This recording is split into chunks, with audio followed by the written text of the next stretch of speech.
Unaerp, American Cooks, Instituto Gil Oliveira Odontologia e Andressa Mármore Dermatologia apresentam Diário Cast, um oferecimento Emagrecentro, Ômega Vet, Imagem Veterinária, Fórmula Equivalente Farmácia de Manipulação, Metsilab, Diagnóstico Veterinário, Pet Comfort, Pet Shop e Hotel, Hotel La Serena Maresias, Okaya Sushi, Hanks Pet Shop, Rafaela Passos Harmonização Facial, Depil Action, um apoio Time for Fit, Wellington Test, Engelife, Vet Conectada e Essenze Móveis sob Medida. O Diário Cast começa agora. Salve, salve a todos, mais um Diário Cast. Hoje estou aqui com alguém que vem complementar, podemos dizer assim, né?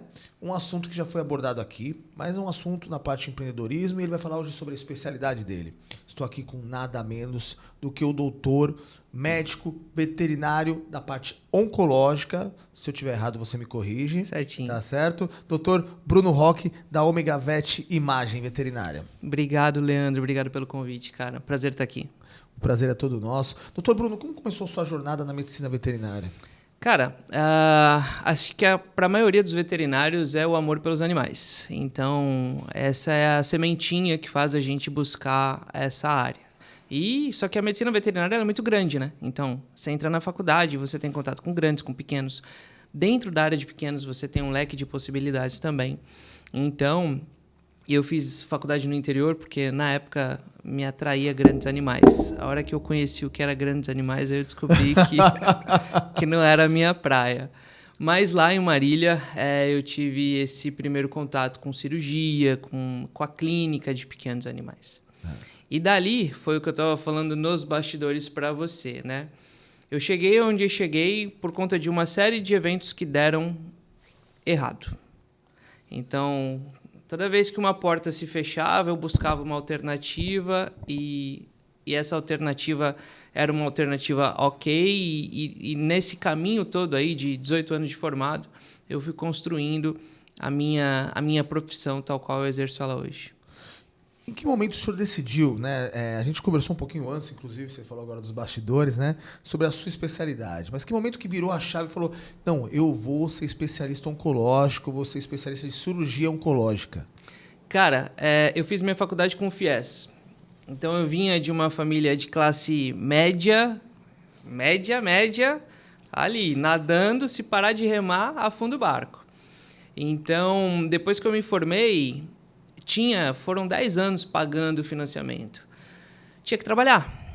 Então, não tinha essa questão, eu quero ser tal coisa. Não, eu quero ter um emprego, eu preciso pagar agora as contas.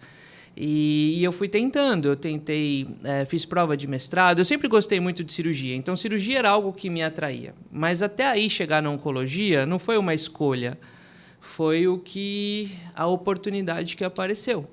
Eu fui tentando, fui para a Bahia, trabalhei com mamíferos aquáticos, não deu certo. Tentei prova de mestrado no Rio Grande do Sul, em Santa Maria, não passei.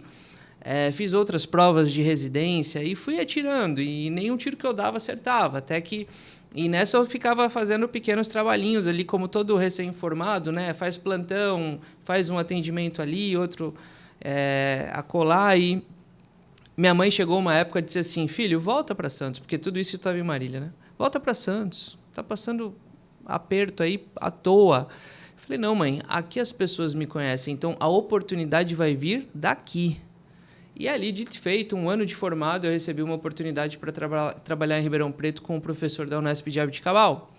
Com toda essa bagagem que você tinha, né? Eu não tinha bagagem nenhuma, eu era um recém-formado, na verdade, que estava lutando para sobreviver, mas ele precisava de alguém que estivesse disposto a trabalhar naquele esquema ali, que basicamente cara, você tem hora para entrar e não tem hora para sair.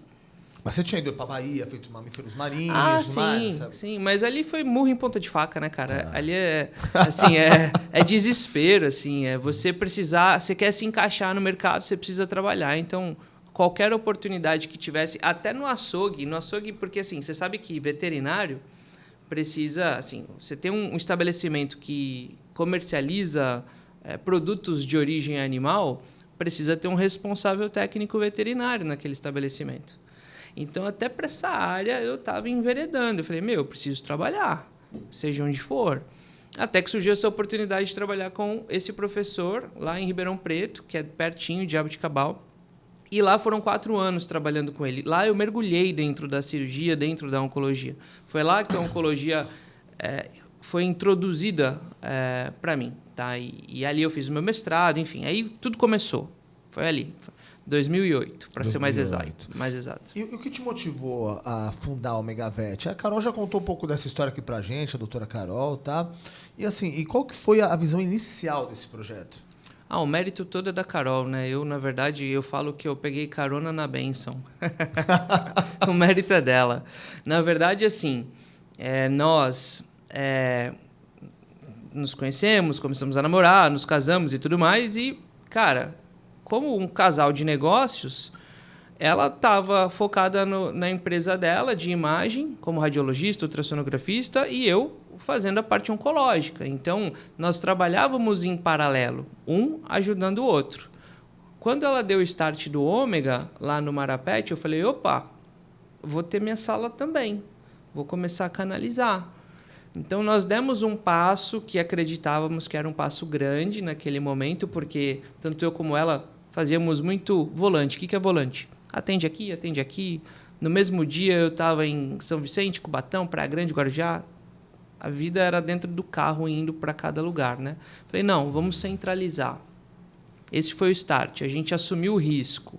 A partir de agora, a gente só atende aqui. Então, esse foi o nosso primeiro grande risco. E quais foram os maiores desafios de empreender na área da saúde veterinária, doutor? Acho que os maiores desafios no empreendedorismo é o nosso país, né? Não só na área da veterinária. Mas, oscilação assim, econômica. Tudo. A carga tributária, a dificuldade para você, assim, o seu... principalmente, né, todos os pré-requisitos que você precisa cumprir. Né? No final das contas, você termina o mês e você movimenta ali um valor ok, né? Mas o líquido ali, se você não administrar, principalmente no início da empresa, cara, você não segura. Mesmo o mercado pet sendo um mercado aquecido. E tem aquecido cada vez mais. O cachorro e gato hoje não, né? Já há algum tempo são tratados como membros da família. Então, as famílias estão mais dispostas a cuidarem mais, gastarem mais por serviços veterinários. Mas, mesmo assim, principalmente a galera que se formou na veterinária, ter sua própria clínica, hospital, centro de diagnóstico, vai muito além do que o seu diploma de graduação, pós-graduação, seja lá qual é a sua titulação, entendeu? Você precisa dominar a gestão, você tem que ter empreendedorismo, você tem que saber onde você está pisando. Doutor, Omegavet é o cenário atual da oncologia veterinária, tá? Vamos falar agora como a Omegavet se diferencia de outras clínicas e centros veterinários. Qual que seria o grande diferencial da Omegavet? Cara, hoje nós expandimos muito além da imagem. Então, o Ômega inicialmente era um centro de diagnóstico que tinha ultrassom e raio-x. Hoje nós temos um laboratório parceiro, que é a Anclivet, parceirão nosso. Nós temos a Mitra, que é um serviço de cardiologia, então a gente oferece serviço de cardiologia, toda a parte cardiológica, de exames e atendimento. Eu faço a parte oncológica, então o Ômega, que era só raio-x e ultrassom, hoje virou um centro de diagnóstico e especialidades, entendeu? Além dos equipamentos de ponta que a gente tem. Então, os aparelhos ali são aparelhos muito bons. Tá? Nós temos um tomógrafo de 16 canais Canon, nós temos um ultrassom microbolhas, que é uma tecnologia super nova. Né? A gente usa um tipo de contraste que não tem efeito colateral nenhum para o paciente e, através dessa imagem, a gente consegue interpretar ela como uma lesão potencialmente maligna ou não. Sabe? Uma série de questões, uma série de coisas que a gente busca a fim de aprimorar a nossa capacidade de dar diagnóstico ali para o paciente. Doutor, quais são as principais doenças oncológicas que o senhor encontra na rotina clínica? Várias. À medida que a gente cuida mais e cuida melhor, os animais vivem mais. Sim. Então, hoje as pessoas elas levam animais para exame de rotina, né? E muitas vezes nesses exames a gente diagnostica lesões suspeitas de tumor, né? Muitas vezes elas vão lá por conta de nódulos cutâneos visíveis, palpáveis ali, pelo tutor, vai fazer carinho, acha nódulozinho, tumorzinho de mama, muito comum, né? Fazendo aqui a alusão ao Outubro Rosa que nós estamos. Mas, dentre outras formações, eu tenho me dedicado mais às cirurgias da cavidade torácica e abdominal, e principalmente cirurgias hepatobiliares, que é uma área que eu estudo muito, gosto muito, dou aula sobre isso, então parece que o universo ele vai convergindo, né? As pessoas elas vão ouvindo falar e acaba direcionando mais esses pacientes para o meu atendimento. Doutor, em que caso a cirurgia, o tratamento é principal e quando é apenas parte de um protocolo combinado, né, como quimioterapia ou radioterapia? O tratamento oncológico, Leandro, ele nunca é baseado em uma única modalidade. Não existe isso, tá? Então, a cirurgia ela é, sim, um pilar central no tratamento para a maioria das neoplasias, tá? Porém, ela não é tida de forma isolada. Então, cabe ali ao oncologista, ao veterinário responsável pelo caso, determinar. Mas uma boa cirurgia, uma cirurgia bem realizada, ela vai resolver a grande maioria dos problemas, tá?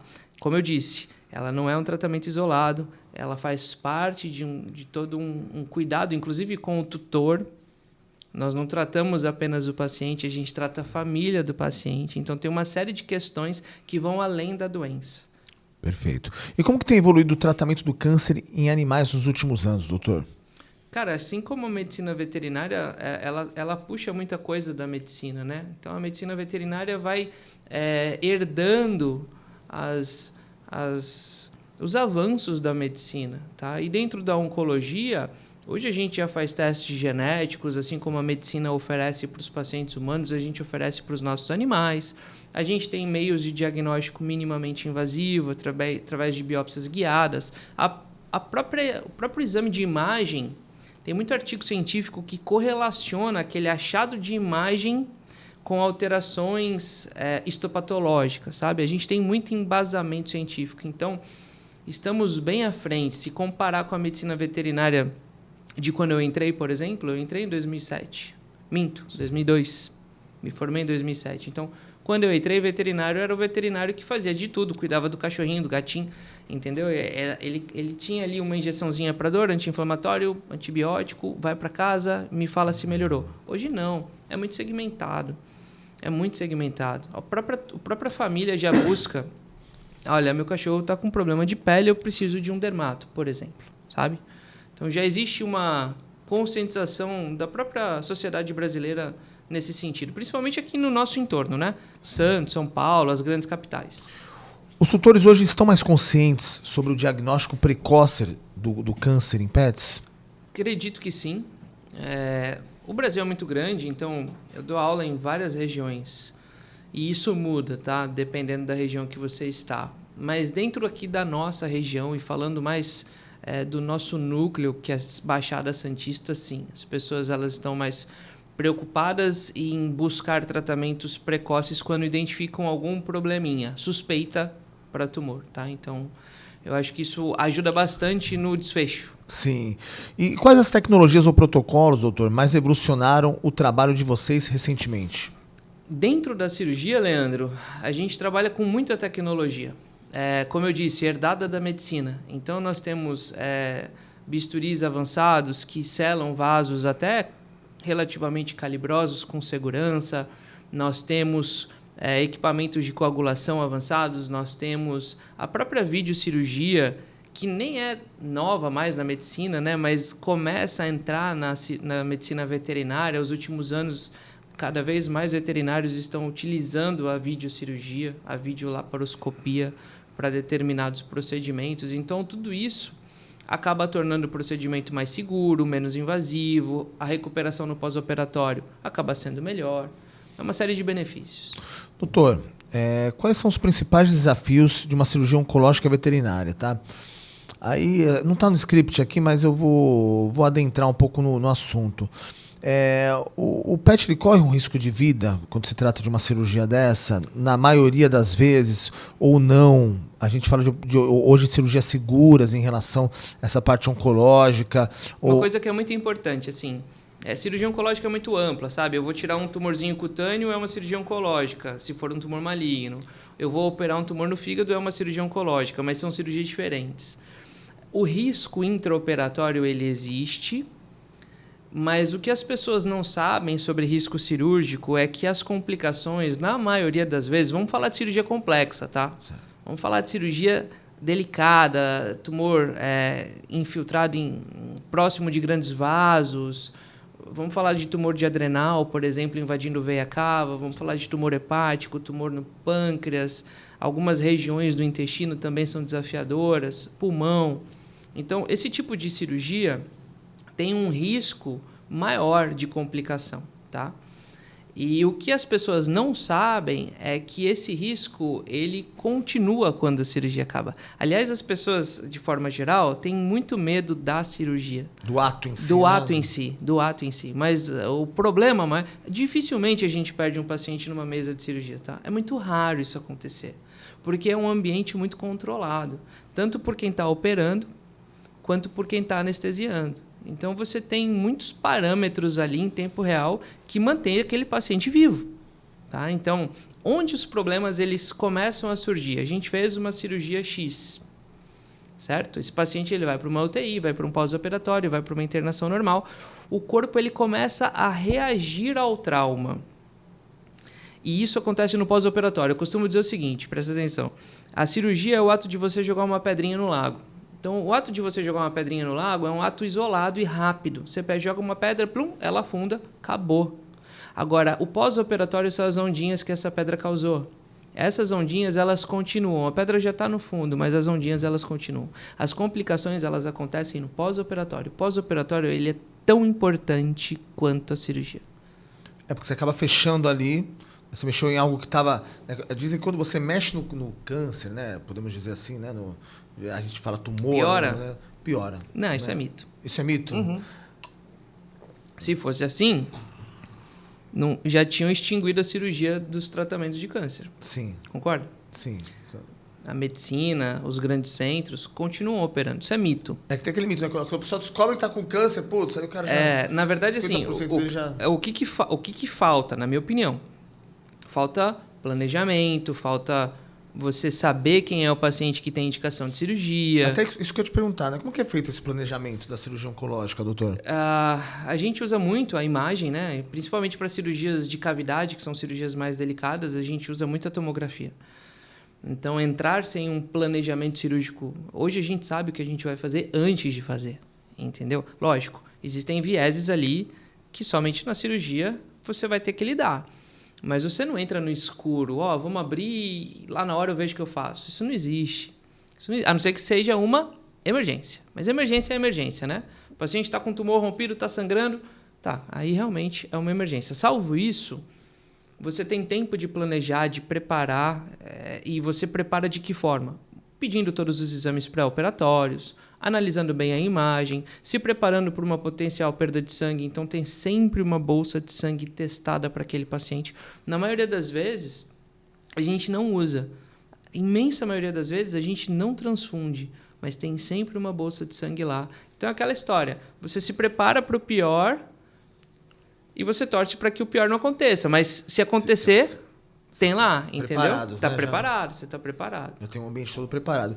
Então, quais as inovações o senhor acredita que vão transformar essa especialidade nos próximos anos? Tá? Eu estou falando de impressão 3D, inteligência artificial, terapias-alvo. Isso já é realidade, tá? Já está acontecendo. Já. Assim, impressão 3D já é utilizado na rotina principalmente para reconstrução de crânio. Então, tem formações em crânio que você precisa moldar uma placa de titânio, por exemplo, específica para aquele animal. Você imprime o crânio do bichinho, cria ali o defeito, faz a placa feita você coloca na cirurgia. A inteligência artificial é algo mais novo, mas com certeza ajuda em todos os cenários, né? Todos os cenários, até, assim, lógico, vai demorar um pouco, eu acredito, para isso se tornar uma realidade, mas existe um banco de dados enorme que correlaciona imagem com histopatológico. Isso já existe. Então é uma questão de tempo até uma inteligência artificial treinada conseguir olhar para essas imagens e falar, cara, a probabilidade de ser tal coisa é X. Hoje já na medicina, né? Tem até um cirurgião que teve aqui há pouco tempo, e ele falou que já houve cirurgia guiada, né? De outro país, sim, né? sim, de robô. De robô, né? De robô. Aí é a internet, né? Mas aí não é inteligência artificial, até onde eu sei. Sim, não. É uma conexão... Uma cirurgia guiada, né? É o cirurgião que está operando. Aí é o cirurgião que está operando. Só que o cara está aqui no Brasil ou o outro paciente está, sei lá, está no Japão. Na verdade, o robô ele está realizando os movimentos que o cirurgião do outro lado do mundo está fazendo. Que loucura, né? Mas é tecnologia, né? Tecnologia. E em relação à terapia-alvo, como eu disse, existem vários exames hoje à nossa disposição, com custos até mais acessíveis do que costumavam ser, que nos orientam em termos de escolher qual é o melhor remédio para aquele paciente. Então, nós saímos daqueles livrinhos de protocolos. Olha, para a doença A você usa o remédio A, para a doença B você usa o remédio B. Existe? Existe. Mas a gente começa a estratificar melhor os nossos pacientes através de mapeamento genético. A gente sai do campo óbvio da situação, né? Que seria justamente isso, né? Pensar no óbvio. Então, tem o plano A, é o remédio A, né?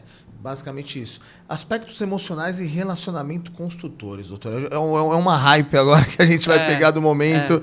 Né? Aquilo que a gente estava falando hoje, o pet ele faz parte, ele é um membro da família, né? Tudo mudou, é uma cultura nova até, né? Existe o pai, a mãe de pet. Exato. Né? Existe aniversário do pet, padaria do pet. Então, como lidar... Tudo é pet friendly. Tudo é pet friendly. Se não for, é uma briga, Se não for, é uma briga. Como lidar com o lado emocional dos tutores diante de um diagnóstico de câncer, doutor? Cara, eu acho que isso daí é o maior desafio, na minha opinião, porque você precisa, como eu disse no início, né? Nós não tratamos só o paciente, a gente trata a família. Então, a gente precisa, primeiro, expor. E uma coisa é eu falar, a outra é você ouvir. Então, expor os problemas e colocar caminhos. Ouvir, então, o que você espera disso? Né? O que você quer para o seu animal? Porque não necessariamente o que eu acho que é melhor é o que você quer. Sim. Entendeu? Então, eu posso falar para você, Leandro, seu cachorro precisa de cirurgia, mas a cirurgia é um risco, seu cachorro é velhinho, e temos o caminho paliativo também. Não está errado não operar. O que você quer. Então, saber o que a família quer. Lá no Ômega, nós temos uma psicóloga que nos ajuda, porque isso a gente não aprende na faculdade, que é a Kátia. Ela nos ajuda nessa questão de acolhimento, até entre nós e os nossos colaboradores. Porque como que eu vou humanizar um cliente se dentro da minha empresa a gente sai se pegando no tapa? Sim. Então, a lição de casa começa em casa. A gente procura ter uma harmonia entre todos ali. Lógico, somos seres humanos, né? Mas para que isso se reflita naquela família que está ali aflita, que muitas vezes está nervosa, ansiosa. Então, a gente tem esse cuidado. Eu sempre coloco a família no centro da tomada de decisão. Então, às vezes a pessoa chega ali, Bruno, o que você falar, eu vou fazer. Eu falo, não. Eu não sou detentor de todos os desfechos aqui, de todos os vieses. Essa é uma tomada de decisão compartilhada. A gente precisa decidir isso juntos. Eu estou bem preparado, eu tenho equipe, eu tenho experiência, tenho conhecimento, mas eu não sou detentor de todos os vieses. Pode ser que mesmo fazendo tudo direitinho, o desfecho seja ruim. Então, essa é uma decisão que a gente precisa tomar juntos. E aí, quando você coloca a família no centro da tomada de decisão, fica um pouco mais fácil. Seja pela escolha do paliativo, que hoje, diga-se de passagem, a gente está paliando muito bem. Sim. Hoje, a gente consegue controlar bem o câncer, mesmo em casos mais avançados. Né? As famílias são mais dispostas a isso também. E a gente acaba protelando a eutanásia. Né? Antigamente, na época que eu era aluno de graduação, tá com câncer? Eutanásia. O cachorro tá comendo, abanando o rabo, cara. Não, sabe? Então isso não existe. Pelo menos na minha realidade, tá? O Brasil é muito grande. Mas hoje as pessoas elas estão dispostas a cuidar mais e melhor. E isso acaba prolongando mais a vida com qualidade desses pacientes. Doutor, o senhor acredita que há antropomorfismo, né, que é aquela humanização excessiva dos pets, influenciando decisões terapêuticas? Com toda certeza. Principalmente porque os animais acabam sendo apoios emocionais. Na minha opinião, deveria ser, olha, é uma troca, né? Eu te dou carinho, alegria, amor, e eu recebo também o seu amor, mas eu não dependo emocionalmente daquela criatura, porque isso faz mal para aquele animal. Então, mas aí a gente já entra numa esfera que vai muito além da medicina veterinária, mas eu vejo assim casos onde o animal ele é o apoio emocional daquela família. Quer dizer, se acontecer alguma coisa com aquele paciente e com câncer, a gente sabe que talvez o tempo não seja muito, mas a pessoa ela já começa a ter um abalo emocional muito grande. Então, se eu percebo isso, né, por isso que eu falo, a tomada de decisão ela é bilateral. Jamais vou falar para você, tem que operar. Sim. A gente vai falar o que você espera, quais são suas expectativas, o que você acha que é melhor, e a gente vai trabalhar dentro da linha que você entende ser melhor para o seu animal. Sim. Eu vou estar junto. Seja paliativo, cirurgia, quimioterapia, a gente vai juntos. Porque realmente é difícil para a pessoa tomar uma decisão, e quando ela toma essa decisão e o desfecho não é bom, ela se culpa. Sim. Eu não deveria ter feito, ou eu deveria, e aí começa aquele ressentimento, aqueles sentimentos ruins que a gente não quer para ninguém. Doutor, agora acho que é uma parte para a gente se emocionar um pouquinho aqui. A gente conversou um pouquinho, né, nesse episódio, né, sobre algum caso marcante, né, que o senhor possa compartilhar, né, que tenha sido de alguma forma desafiador ou inspirador para você. Leandro, eu tenho muitas histórias de superação, inúmeras, mas recentemente nós fizemos uma cirurgia de uma cachorrinha que eu havia dito que o tumor dela não dava para operar. Isso foi 2024, outubro de 2024. O nome dela é Mel, tem o vídeo no nosso canal. É uma Shih Tzu pequenininha, 3,8 kg, talvez agora um pouquinho mais, que ela ganhou peso.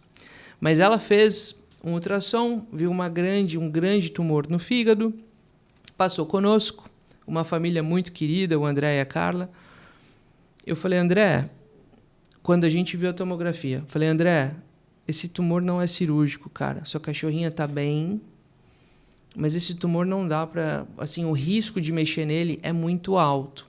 Ele está próximo da veia cava, ele está colado, na verdade, na veia cava intrahepática. Eu não vou pegar uma cachorrinha que está bem, aí entra aquela questão, né? Ela não está morrendo, ela está bem, cara. Vamos manejar isso de forma conservadora. E assim a gente fez. Ele vinha a cada 2 meses, 45 dias, ele passava comigo. A gente fazia exame de sangue, fazia ultrassom. Eu dava medicamentos que ajudavam ela, hepatoprotetores. O cuidado paliativo que eu falei para você. Nessa, essa cachorrinha ela foi até setembro de 2025. Agora. Recente. Né? Recente. Em um dos atendimentos, foi naquela semana. Naquela semana, ele falou assim para mim, doutor, como é que eu vou saber se esse tumor romper? Porque o tumor estava crescendo, né? Eu falei, André, você vai saber. Você não vai ter dúvida, cara. Se esse tumor romper, você vai saber. Só espero que você esteja ali na hora que isso acontecer. Isso foi naquela semana, quando era uma terça ou quarta-feira, acho. 11 horas da noite, eu durmo cedo. 11 horas da noite eu já estou dormindo. Mas esse dia eu não estava. Eu estava com o celular na mão. E aí, uma ligação do hospital, de onde eu opero. Olha, Bruno, a Mel está aqui. Mel? Mel é um nome comum, né? Que Mel? A Mel, uma Shih Tzu que você acompanha um tumor no fígado. Eu falei, caraca, eu estava com eles essa semana. O tumor rompeu, ela está tendo uma hemorragia ativa. O tutor pediu para eu te ligar. Eu falei, cara, tá bom, tô indo aí. Cheguei lá, o André, triste, desesperado. A Mel já dentro da internação. E eu falei assim, André, nós vamos entrar numa cirurgia que eu nem sei como que tá. Porque o tumor já não era operável em outubro do ano passado. A gente está em setembro de 2025, 11 meses depois. Cara, a probabilidade de eu abrir e não conseguir fazer nada é muito alta. Mas eu vou fazer o meu melhor e a gente vai tentar, pelo menos, estancar a hemorragia dela. E aí a gente entrou em cirurgia. E foi uma cirurgia difícil porque Como eu disse, não tinha nada planejado, já era um tumor inoperável. E o que foi que aconteceu, tá? Que eu tô contando essa história. Porque foi a única paciente que, até hoje, 18 anos de formado, que eu vi dar certo uma cirurgia desse porte. A gente conseguiu, primeiro, tirar todo o tumor dela. O que eu já achei pouco provável de acontecer. A gente conseguiu tirar todo o tumor dela. Falei, tá bom, tiramos o tumor, foi uma cirurgia difícil, a cachorrinha tá, né, lutando pela vida ali, junto com o anestesista. Falei, cara, mas tem o pós. E esse pós vai ser difícil. Lembra que eu te falei? Lembro. As complicações acontecem no pós. Meu, essa cachorrinha, ela foi.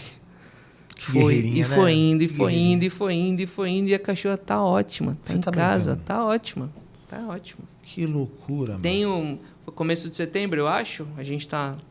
Deve ter uns 45 dias hoje de cirurgia. A cachorra tá ótima. Ele gravou um depoimentinho, depois contando a história da Mel. Enfim, essa foi uma das histórias daquela... Sabe quando você tem 1% ou menos? E esse 1% dá certo? Essa foi a história da Mel. Que loucura, doutor. Que loucura. E é uma história que, de alguma maneira, mexe com você, né? Ah, total. Porque quebrou uma... Eu acreditei que a cirurgia não fosse possível, entendeu? Eu acreditei que a cirurgia não fosse possível. No momento, você lembra do momento da cirurgia? Assim, sim. Você... Opa. Total. Inclusive, a gente usa clipes, né? Hemoclipes de titânio. E quando eu fui para a cirurgia, meu equipamento está no Ômega. Eu fui para o hospital, que é na Hope Vet, ali no canal 6. E... eu fui pro Ômega, eu falei, cara, não posso esquecer de pegar a clipadora. A clipadora é o equipamento que põe o clipe. Aí eu entrei no Ômega, tarde da noite, peguei tudo que eu precisava pegar, peguei a clipadora. Quando eu cheguei na Hope, que eu comecei a montar a mesa para operar, cadê o clipe? Você pegou a clipadora, mas não pegou o clipe. Mas não peguei o clipe. Falei, caraca, eu não peguei o clipe. E, meu, uma cirurgia dessa é difícil, como é que eu vou fazer? Quer dizer, mais uma coisa, assim... Aí eu falei, gente, procura aí, vê se tem hemoclipe aí. Aí começa a procurar, não tô achando. Liga pro dono do hospital. Ele não atende também, já era meia-noite e pouco. Vamos sem clipe. Vou fazer no fio. Então, coisa que eu falo, cara, é muito difícil no clipe. Com tecnologia já é difícil fazer ali, né, no fio ali, ligar vasinho por vasinho no fio de um tumor que tá sangrando. E foi. E deu bom. Olha só. E deu certo. Meu Deus do céu. Doutor, foi realmente uma história que é diferente. E é recente. É recente, uma história que realmente mexe com a gente. De detalhes. Sensacional. Essa aqui com certeza vai gerar um bom corte, né, Iago? Ó, educação, prevenção e futuro da veterinária, né? Quais cuidados preventivos os tutores podem adotar para reduzir o risco de câncer em seus animais? Veja, é muito polêmico isso, assim. Eu acredito que você oferecer boa alimentação, vermifugação periódica, vacinação periódica, evitar algumas condutas, né? Deixar seu cachorrinho, né, solto, coisa que aqui dentro do nosso convívio não acontece tanto, mas o Brasil é muito grande. Isso vai ajudar. Agora, prevenir câncer é uma discussão muito profunda, porque à medida que nós envelhecemos e que os animais envelhecem, a doença aumenta a probabilidade de uma mutação acontecer em algum tecido do seu corpo e isso se transformar em uma neoplasia, e essa neoplasia eventualmente é maligna. O que eu acho? Não dá para a gente viver dentro de uma bolha, certo? Sim. Não dá para colocar o seu cachorro, o seu gato dentro de uma bolha. Então, tenha bons hábitos, vá ao veterinário regularmente e, se você puder, pelo menos uma vez ao ano, faça um check-up. Faça um exame de sangue, um raio-x, um ultrassom, uma vez por ano. Exame de coração, tá tudo bem? Ah, mas meu cachorro... Outro dia eu vi isso. Pô, meu cachorro tem 1 ano, cara. Sim, tem doença congênita. Tem doença congênita. Exatamente. Já nasce com. Já nasce com. Tá? Então fez um exame de sangue, tá tudo bonitinho, exame de ultrassom, raio-x, exame de coração, tudo bonitinho, beleza. Vida que segue, vai viver, volta ano que vem. Doutor, eu vou juntar 2 perguntas aqui em uma, tá? Como o senhor vê o futuro da oncologia veterinária no Brasil e no mundo e que conselho você daria aos jovens veterinários que desejam seguir na carreira oncológica? Legal. Eu vejo um caminho promissor para a oncologia. É uma área que, graças a Deus, os veterinários eles estão buscando, até porque existe uma demanda muito grande. O pet ele era condenado antigamente, ele tem câncer. Ele tem Hoje tumor. não, hoje não, né? Hoje não, entendeu? Então, se eventualmente você descobre isso no seu cachorrinho, cara, você vai na internet, você vai buscar. Você vai buscar ajuda. Então, existe uma pressão pela sociedade em busca de médicos veterinários habilitados e capacitados para tratar um paciente com câncer. De diversas formas, não estou falando só de cirurgia, tá? Medicina integrativa, cuidados paliativos, a parte clínica mesmo, oncologia clínica, tudo isso. E a gente está estudando cada vez mais, tá? Então, isso é bom, eu vejo isso positivamente, sabe? Existe de um lado, a sociedade que pede, do outro lado, o veterinário que está indo cada vez mais buscar esse conhecimento. Então, não parem de estudar. Sim, senta a bunda e estuda. A oncologia é uma disciplina que ela é dinâmica, ela é complexa, não é simples e não é um curso de pós-graduação que vai te capacitar como oncologista. Isso é algo que você começa a estudar e você não para. Tá? Então, escolha isso para a tua vida, se é isso realmente que você quer. Veste a camisa, mergulhe e vai. Agora, a outra pergunta? Como que você vê, né? Na verdade, é a primeira pergunta, né? O futuro da oncologia, né? Veterinário no Brasil e no mundo. Cara, no mundo, assim, o Brasil, infelizmente, está um pouco atrás, sabe? Quando a gente olha Estados Unidos, Europa. Eu estive recentemente na África do Sul e, cara, que experiência fantástica eu e a Carol tivemos dentro da Universidade de Pretória, assim, com os alunos de graduação. O nível de conhecimento do aluno de graduação lá é muito bom, muito forte, superior até que o nosso aqui, tá? Superior, na minha opinião. São 6 anos, assim, o regime que o aluno lá estuda, primeiro, só tem uma universidade no país. Aqui no Brasil, não sei se você tem esse dado, nós temos mais universidades do que o resto do mundo inteiro. Sabia disso? Não sabia essa parte. De medicina veterinária. Então, assim, o que acontece? Tem muita escola, tem muito professor que deveria ser aluno, entendeu? E assim, o nível de ensino cai, naturalmente cai. Tá? Não tem como. Hoje a pós-graduação ela virou uma extensão da graduação. Isso. Sabe? Então, infelizmente, no nosso país, na minha opinião, tá ruim. E aí que eu estava fazendo o paralelo na África do Sul, né? Também um país com um monte de problemas, mas, cara, o aluno ele entra lá, é integral mesmo, são 6 anos. 6 anos. Depois o governo ainda paga, ele te dá uma ajuda de custo para você atender em comunidades carentes, que é uma forma de você ajudar aqueles animais e você ganhar experiência. Então, conversando com aquela galera, dava para ver que o nível deles, a gente está um pouco distante deles, assim, nessa parte, sabe? Então, é uma crítica que a gente faz até como educador. Eu sou professor, então a gente acaba dentro de sala de aula formando opinião, né? Eu coloco isso dentro de sala de aula também, né? Assim, a gente precisa adotar uma postura um pouco mais técnica e responsável e buscar uma medicina veterinária melhor, né? Se cada um fizer a sua parte, a gente cresce como profissão. Com toda certeza. Doutor, a gente está se aproximando aqui do encerramento, tá? Foi um papo aqui, parece que não, mas a gente já passou aquele 40 minutos, não é isso mesmo, Iago? Eu falo bastante. Né? Não, mas, poxa, pra gente está sendo assim, um episódio incrível, né? A gente tem aqui uma imersão de informação. Pra gente é um arsenal de conhecimentos que o senhor tem, né? Pra gente é muito rico. Fala você. Doutor, se pudesse resumir sua missão em uma frase, qual seria? Poxa, essa é difícil, porque eu não pensei nessa frase ainda, né, cara? Eu acho que impactar positivamente o máximo de pessoas que eu puder. Não só como médico veterinário, como ser humano, como filho, como marido, como irmão, como amigo, entendeu? Como pessoa. Doutor, como que os espectadores aqui, né, do Diário Cash podem acompanhar o seu trabalho e da Omega Vet? Fala um pouquinho pra gente das redes sociais, hoje legal, tudo que vocês colocam. Se vocês quiserem, segue a gente lá, tem o @ do Omega Imagem Veterinária, tem o meu oncologista _veterinário e tem o meu site também, que tem várias histórias legais, drbrunorrock.com.br. Muito bom. E agora, pra gente encerrar com chave de ouro, alguma mensagem final que o senhor gostaria de deixar para os tutores e profissionais da área? Cara, os veterinários que estão começando, tem uma galera aí que tá... eu digo que o primeiro ano é sempre o limbo, né? Você está remando contra a maré, não desanima, tá? Quem já está há mais tempo na estrada como eu, a gente passou por isso também, respeitando ali as individualidades, mas vai dar tudo certo. Se você continuar persistindo, você vai encontrar o seu lugar ao sol. Para as famílias dos cachorrinhos, né? Se você está passando por alguma situação difícil com o seu animal, não desanima, procura uma equipe veterinária que consiga te dar o acolhimento, não só o tratamento para o seu animal, mas o acolhimento para você, para sua família, que acho que esse hoje é o diferencial, né? Pelo menos é isso que a gente tenta fazer lá no Ômega.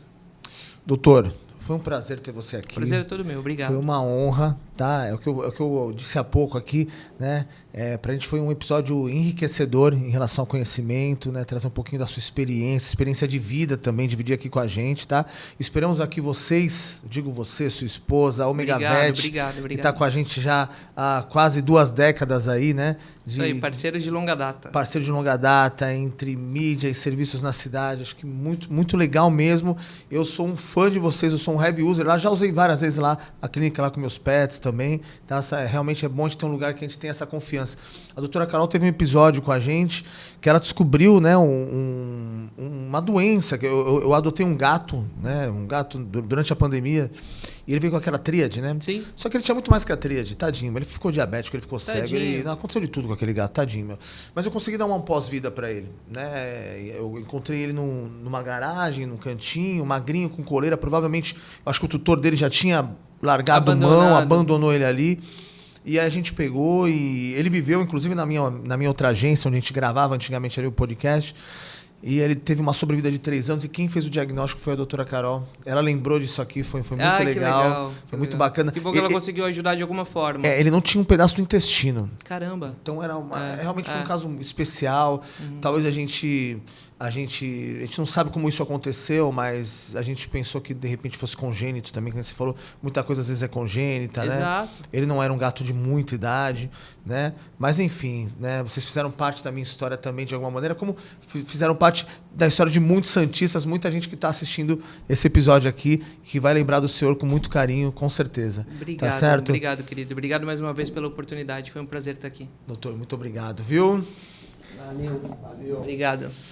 Diário Cast é Jornal Diário Santista, mais um episódio incrível. Lembrando que o Diário Santista é a nova voz do Santista. Foi?